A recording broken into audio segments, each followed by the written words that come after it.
Bueno, pues aquí estamos en esta mesa de la aventura del saber con la filóloga Luna Paredes, que viene una vez más a nuestro taller de español para descubrirnos algo que usamos constantemente, que precisamente estoy utilizando yo ahora mismo en esta presentación, pero que quizás por el nombre no reconozcamos, la deixis. Luna, ¿qué tal? Buenos días. Buenos días. Pues sí. Lo he hecho bien, ¿eh? Lo has hecho fenomenal. Esta mesa, muy bien. Lo has hecho fenomenal. Pues sí, vamos a hablar de la deixis. Vamos a ver primero cuál es su definición y a partir de ahí empezamos. Sí, bueno, es una palabra rara, ¿eh? Exacto, porque la palabra viene del griego directamente, ¿no? Y significa señalar, indicar, y esta es la pista por ahí, señalar, indicar.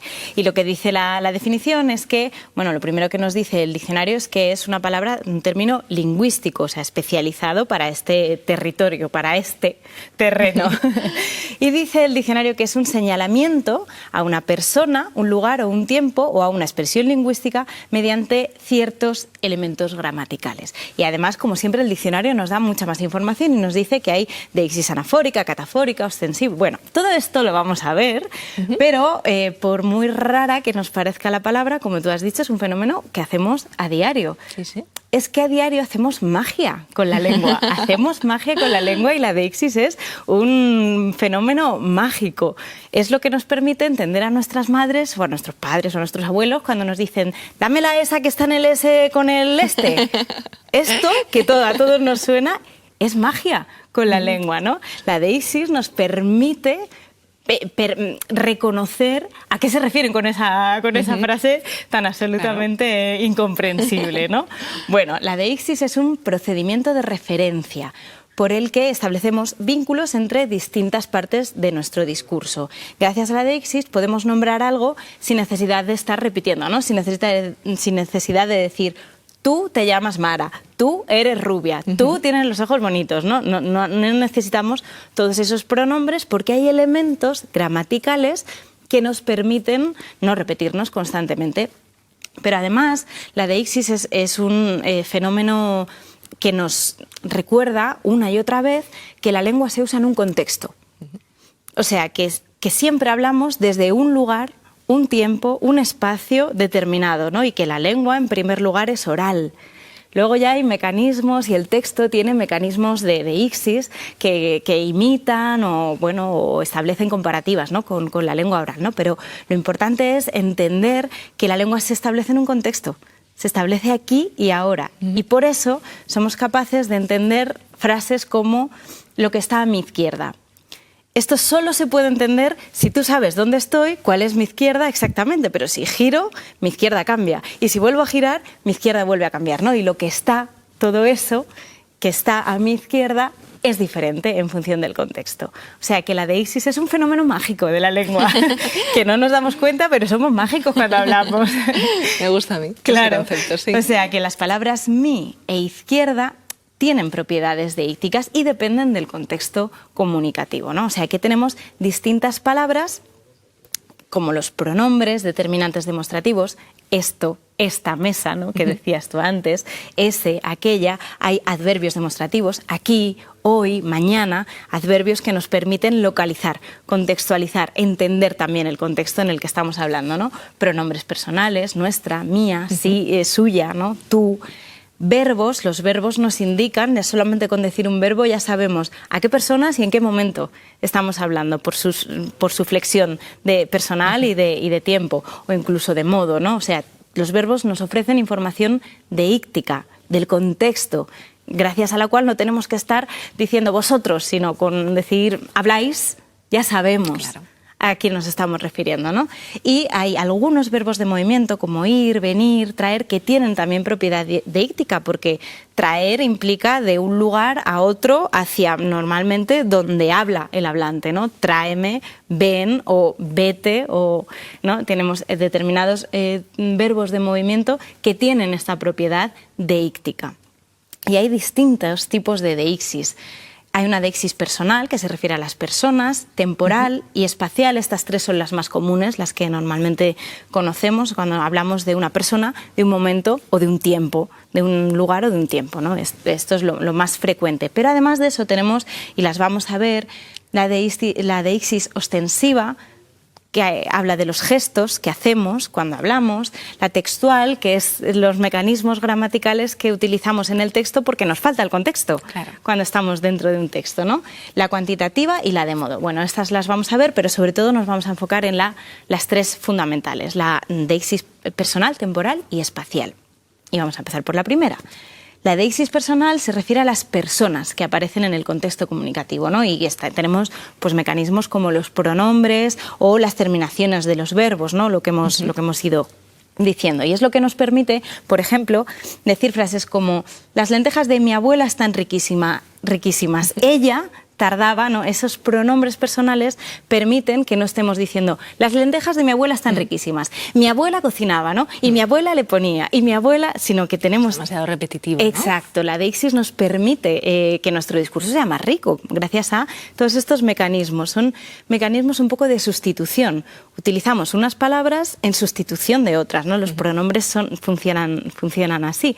Decimos ella y no necesitamos decir exactamente el mismo sustantivo una y otra vez, ¿no? O sea que esto es lo que nos permite que continuamente hagamos deixis personal, estos mecanismos de deixis personal. Por otro lado, en esta misma frase ya tenemos otro tipo de deixis. Las deixis de mi abuela están riquísimas, ella tardaba horas en cocinar las lentejas, ¿no? O sea que tenemos, continuamente estamos utilizando este mecanismo deíctico, ¿no? Aunque no le pongamos nombre, Aunque no le pongamos nombre, automáticamente lo Exacto, usamos. no recordemos que es una palabra griega que además nos suena tan extraña, ¿no? en nuestra lengua, la usamos constantemente. Tenemos las viñetas como Mafalda, están llenas de deixis. Este ejemplo es buenísimo, ¿no? Cuando uno está en un dilema, lo mejor es pedir consejo a los amigos.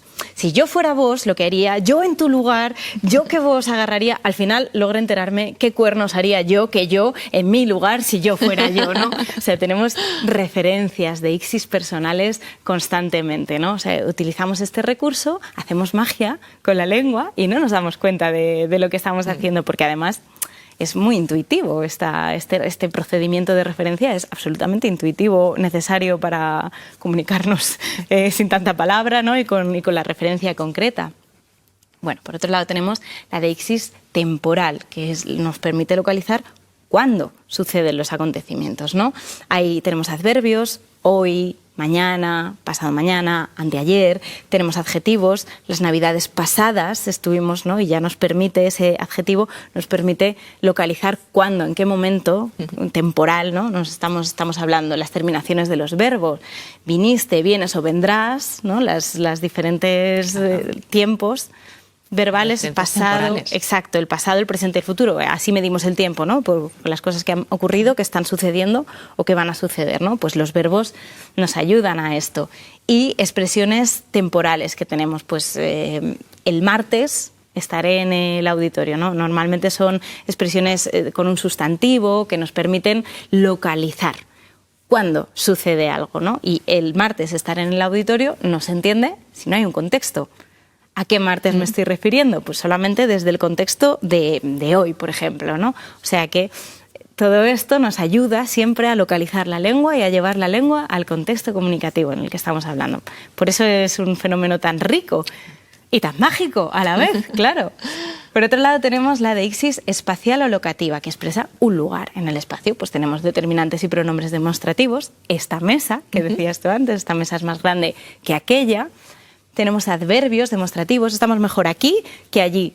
Sin el contexto no se entiende, pero en el contexto se entiende perfectamente dónde nos estamos refiriendo, ¿no? Qué deixis espacial o locativa estamos utilizando. Y también lo que decíamos antes, los verbos de movimiento, ¿no? Ven, trae la botella, se refiere, hay un punto concreto, hay un recorrido que indica este verbo de movimiento. O sea que estas tres deixis son las más comunes, las de persona, la de espacio y la de tiempo. Las utilizamos constantemente. La lengua oral está plagada y la lengua escrita también, porque al final un texto se mete dentro de un contexto, ¿no? Intenta explicar un contexto. Por eso tenemos estos elementos gramaticales y en la lengua escrita somos más conscientes de estos elementos gramaticales. Pero en la lengua oral, además, nos valemos de los gestos. que son un elemento imprescindible. Ya hemos hablado aquí de comunicación no verbal alguna vez. Sin gestos no podríamos comunicarnos, es imposible. Entonces hay un tipo de deixis que se llama ostentiva, también se llama ad oculos, ¿no? Con los ojos, a partir de los ojos, sensible, y es la que acompañamos de un gesto, ¿no? Me apetece eso, y ese eso... Con este dedo señalado, exacto, está señalando el plátano, la mandarina o lo que sea que le apetece a este niño concreto, ¿no? Eso es lo que nos permite entender a nuestras madres, nuestros padres, dame la esa que está en el S junto al este, ¿no? O sea, ahí nos estamos acompañando de un gesto y funciona así, ¿no? Dentro de la lengua oral. Se llama ostentiva porque estamos señalando normalmente con la mano, ¿no? También tenemos una deixis textual, porque como estos gestos en el texto no los tenemos y como el contexto existe, pero bueno, tenemos que recrearlo más, ¿no? Como decíamos, pues hay elementos que se llaman anafóricos, catafóricos, es decir, la anáfora se refiere a algo, como en este ejemplo. Mi padre es profesor, desempeña esta labor, profesor, ¿no? Algo que ha sucedido antes, esta labor con pasión. La catáfora se refiere a algo que va a venir justo a continuación. No entendía nada y preguntó esto, pronombre con propiedad deíctica, ¿no? Esto, ¿en qué lengua, no? Se refiere a algo que viene después. Y luego tenemos determinados procedimientos textuales, como se indicó más arriba. El sujeto no se separa del verbo, ¿no? Que se refieren al propio contexto del texto, ¿no? O sea, tenemos un texto con su propio contexto y elementos gramaticales, cómo aplicamos esto mismo que hacemos con la lengua para ese contexto que es un folio, o bueno, una pantalla, que cada vez hay menos folios, ¿no? O sea que tenemos todos estos procedimientos. Y luego, por último, tenemos también deixis cuantitativa, la que utilizamos con el adverbio cuantificador, tanto, no quiero tanta sopa, nos estamos refiriendo, estamos haciendo una referencia a un vínculo concreto, a la cantidad que hay sobre algo y lo que yo quiero sobre algo, ¿no? Con el cuantificador tanto, ¿no? Tanto, tanta, tantas, tantos. Y también la deixis de modo o manera, que la utilizamos con el adverbio así, ¿no? A mi gato le gusta que le acaricien así. Sin un contexto no se entendería ese así, pero dentro del contexto se entiende perfectamente y no hay que dar más explicaciones, ¿no? Para esto nos sirve la deixis, ¿no? Para no dar más explicaciones de las necesarias y decir las palabras justas y precisas dentro del contexto comunicativo. Fenomenal. ¿Y con qué terminamos? Pues vamos a terminar con un texto. Vamos a leer un texto, un texto sin deixis y un texto con deixis. ¿Lo leo? Venga. Vamos allá. La bicicleta es un vehículo que consta de dos ruedas alineadas fijas a un cuadro. La bicicleta se dirige mediante un manillar. La bicicleta es impulsada por una combinación de pedales y engranajes. Los pedales y engranajes de la bicicleta son movidos por los pies. El nombre de la bicicleta como vehículo moderno data de 1869. Esto es un texto sin deixis, sin estos elementos deícticos en los que estamos sustituyendo, refiriéndonos, haciendo vínculos, ¿no? Sin embargo, la bicicleta es un vehículo que consta de dos ruedas alineadas fijas a un cuadro. Ya tenemos el adjetivo ahí, fijas, ¿no? A un cuadro. Se dirige con el verbo y el propio verbo nos dice que nos estamos refiriendo a la bicicleta. Se dirige mediante un manillar y es impulsada por una combinación de pedales y engranajes movidos por los pies. El nombre de este vehículo moderno data de 1869. ¿No? O sea que vemos... Es mucho menos repetitivo, claro, más ágil, más rico, ¿no? Más jugoso, ¿no? Más apetecible, más sí. comprensible, ¿no? La deixis nos permite hacer magia con el lenguaje. Y no lo sabíamos. Y no lo sabíamos. Pues Luna, muchísimas gracias. Como siempre, ha sido un placer tenerte hoy aquí. En esto. Gracias. Un placer.